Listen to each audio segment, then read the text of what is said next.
Hey, everybody, if you want to continue to learn about Donald Trump and how dangerous he is directly to you and your family, and that becomes more relevant every day, please make sure to follow along and, of course, share. I want to talk about Pam Bondi just for a little bit. Now, I've spoken about her before, how she's a complete Donald Trump sycophant, and she truly believes she's his protector. There's photographs of her, I've got a few like this, where she's essentially saying, hey, don't worry, sweetheart, everything's going to be fine. But let's talk about her responses to the testimony that she gave when she was grilled in front of members of Congress. I'm sure you've all seen it and know what we're talking about there. But she used DARVO, which is this: deny, attack, reverse victim, offender. I spoke about it quite a bit in the book. In fact, there's a whole chapter on it and how it works.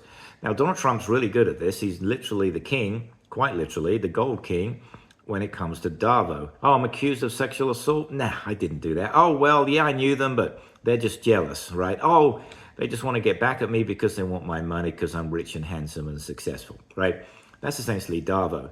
Now, clearly, Pam Bondi's nowhere near as good as Donald Trump when it comes to DARVO. She had a whole line of insults lined up, trying to say, well, one of the accusers on the, from the members of the Democratic Party was just a failed attorney.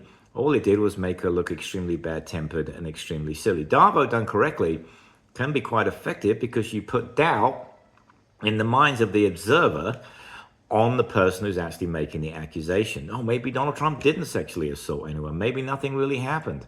That type of thing. So Donald Trump, in this case, probably told her what he wanted to have done, and she followed it to a T. And you know what? In this case, she failed miserably because all it did was make her look petty. So if you want to understand how DARVO works and get into the minds of people like Donald Trump, narcissistic sociopaths, please get the book for minor ducats, get the electronic version for, I think it's like $2 or $3. Get the paperback for roughly, if I have it over here, for roughly $10. There's a lot of references at the back. You'll become a Trump whisperer, and most importantly, you will be on the right side of history.